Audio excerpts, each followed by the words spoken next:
السلام عليكم. لا تنسوا الاعجاب بالفيديو والاشتراك في القناة تشجيعا لنا لنستمر بنشر المزيد ان شاء الله.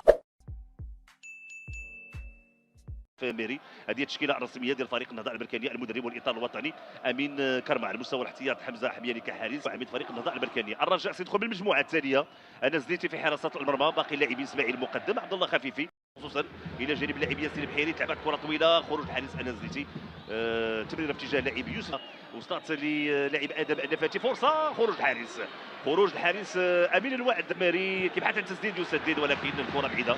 وضيو اللي الموسم الماضي كان هداف، هذه فرصه ومشات مباشره سنتيمترات. لاحظوا التسديده، الكره مشات يعني محاذيه من المرمى، الحارس انس الزنيتي، فرصه ومحاوله في ضد فريق النهضه البركانيه. لاحظوا الدخول داخل منطقه الجزاء، نوفل الازدروني يمرر، فرصه والتسديده ما كانت بشكل جيد، دائما خطوره التمريره، هذه فرصه عند كلمه بعدي، امكانيه التمرير، محاوله وسوء التفاهم. نوفل الازدروني، الدخول داخل منطقه الجزاء، نوفل الازدروني شنو يعمل الازدروني، وتدخل الحارس محمد مقعازي، تمريره نوفل الازدروني، هذه فرصه والهدف، هدف اول لفائده فريق الرجاء. نوفل الازدروني طلب الكره وراء ظهر المدافعين. غنتابعوا مره اخرى هذه المحاوله، تمريره نوفل الازدروني داخل منطقه الجزاء يسدد والكره في الشباك، هدف اول لفائده فريق الرجاء. تمريره ممتازه من ادم النفاتي بلمسه واحده، نوفل الازدروني كذلك يضع الكره في الشباك، هدف اول لفائده فريق الرجاء الرياضي البيضاوي. الوداد اكيد مؤجل الجوله التاسعه، هذه فرصه لبدء فريق النهضه البركانيه، لامين كامارا، لامين كيسدد تسديده وتدخل الحارس. واحد جيش ملكي انتصر على حاسس اكادير، جوج اهداف مقابل هدف واحد، صفر من الفار. رضوان الجيد وزكريا بريسي تعود المحاوله لفائده فريق النهضه البركانيه، تمريره دخول داخل منطقه الجزاء، يوسف علي فرصه ولكن فوق المرمى. النهضه البركانيه لاحظوا التمريره ممتازه من يوسف ميري ليوسف الفحلي الذي لم يتمكن من وضع الكره في الشباك. خفيفي يوسف ميري المراوغه، الحكم كيلعب خطا، حديث مع الحكم تابع المراوغه ديال يوسف ميري. وقت مرتد هجومي لفائده فريق الرجاء، ثلاثه ديال المهاجمين امام جوج ديال المدافعين، جات الكره نوفل الازدروني، خروج الحارس امين الوعد، الحكم كاين من اسامه البنيوي، تدخل، ترفعت الكره في القائمه الثانيه، دي فرصه راسيه ويبعد الكره الرأسية مرة أخرى أمام الحارس أنس الزنيتي. كذلك كان بإمكانه أنه يسجل. لاحظوا الخروج ديال أمين الوعد الذي يتدخل أمام نوفل الازدروني، والحكم يعلن الخطأ لفائدة فريق الرجاء. لاحظوا كرة يعني بجانب خط المرمى، تدخل حمزة المساوي كينتظر المساندة، كيمرر عند ياسين البحيري، مراوغة ديال ياسين البحيري غادي يرفع الكرة داخل منطقة الجزاء، الرأسية، تدخل الحارس أنس الزنيتي.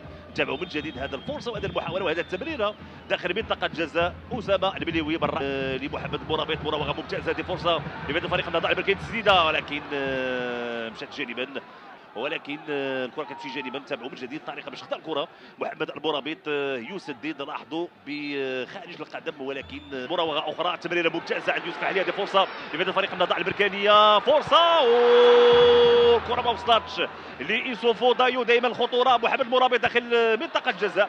فريق النهضه البركانيه غنتابعوا من جديد يوسف علي، طب الكره داخل منطقه الجزاء، هنا التمرير، لاحظوا لانه لمس الكره عبد الله خفيفي، لو ما لمسش الكره كانت ستشكل خطوره واضحه على مرمى فريق الرجاء. لاحظوا فحلي، لاحظوا لبس الكره ديال خفيفي هو اللي خلى الكره اللي تبتعد شيء ما على يوسف ضيو، على عين يوسف العمري شنو يعمل بالعمري، البحث عن التمريره العرضيه، رفعت كره، تدخل الحارس، تمريره في الجانب اليمنى من محمد المرابط، ترفعات الكره من يوسف الفحلي، ولكن الكره اقرب للحارس انس الزنيتي، ليوسف العمري، خروج الحارس انس الزنيتي، سقوط ديال يمكن ما انتبهش، كذلك خرج الكره.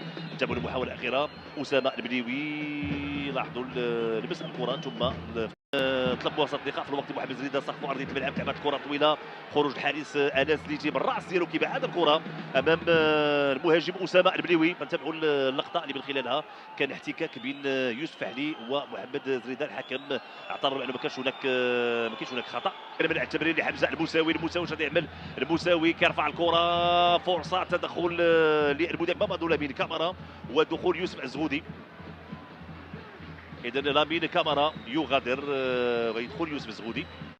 زريده شنو يعمل كيمرر عند اللاعب نوف العزروني داخل منطقه الجزاء كيمرر عند اللاعب زريده تسديده ولكن مشات فوق المرمى. كانت الثالث في صفوف فريق الرجاء. نتابع الهدف ديال نوف العزروني صراحه مازال ما نقص. الكلمه بعدي غيبحث على العرضيه ترفع الكره داخل منطقه الجزاء الراسيه فرصه كانت الراسيه ديال اسامه البنيوي ولا نتابعوا من جديد عند الكلمه بعدي العرضيه الراسيه ديال اسامه البنيوي ولكن بعيده كانت على يوسف مهري اللي كتضيع هذه الفرصه. محمد المرابط يستعيد التنفيذ لعبت كره مباشره مشات كره خارج ارضيه الملعب او الحكم بالفعل كان رافع الرايه. نتابع المحاوله لاحظوا تلعبت الكره مباشره كانت المتابعه ويوسف ضايو وضع الكره في الشباك ولكن الكره كما سنتابع من خلال هذا اللقطه بالفعل اسمع الان مرتد هجومي لفائده فريق الرجاء. تمريره طويله عند المهدي موهوب خروج حارس امين الوعد الحكم كان الخطا. لا سنتابع لاحظوا بانه كان هناك انزلاق بحث عن الكره يعني لمس الرجل ديال امين الوعد بالفعل الحكم اعلن الخطا. كاميرا كيمرر للاعب محمد زريده تسديده مشات فوق المرمى.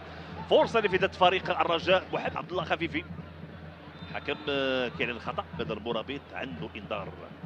محمد المرابط عنده انذار والانذار الثاني يعني الطرد. ورقه حمراء لمحمد المرابط الذي سيغادر واللاعبين سنتابع محمد المرابط تدخل امام محمد بكعاصي. الحكم يشهر الورقه ويشهر البطاقه بالفعل. الرجل مشات عند محمد بكعاصي لما تكون عندك حاول استثمار هذه الفرصه. لعبت الكره داخل منطقه الجزاء الراسيه ومرت جانبا عند اللاعب ايوب خيري. تمريره ممتازه في الجهه اليمنى عند اللاعب تحيف تمريره فرصه والهدف. هدف تعادل لفائده فريق النهضه البركانيه. ينجح في التسجيل يوسف الفحلي يضع الكره في الشباك وهدف التعادل لفائده النهضه للاعبي ولجماهير النهضه البركانيه. تمريره ممتازه عند عادل تحيف. قلت بان عادل تحيف اللي كيحاول انه ينزل من اجل مسانده الهجوم ديال فريق النهضه البركانيه يمرر داخل منطقه الجزاء ويوسف الفحلي بافضل طريقه وبافضل ختم يضع الكره في شباك الحارس انس الزنيتي والنتيجه 1-1 بين الفريقين. نتابع الفرصه والمحاوله والهدف للنهضه البركانيه اكثر. لعب زريده انطلاقه ديال زريده تدخل خطا لفائده فريق الرجاء. تعرفوا على الوقت بدل ضائع لهذه الجوله الثانيه والمباراه اكيد تدخل واضح من يوسف مهري امام يوسف مسعودي. هذه فرصه يوسف الفحلي في القائمه الثانيه فرصه الهدف تضيع مرمى فريق الرجاء. سنتابعها تنفذ الشر بن الزغودي ليوسف الفحلي ليوسف مهري. لاحظوا يوسف مهري بحث عن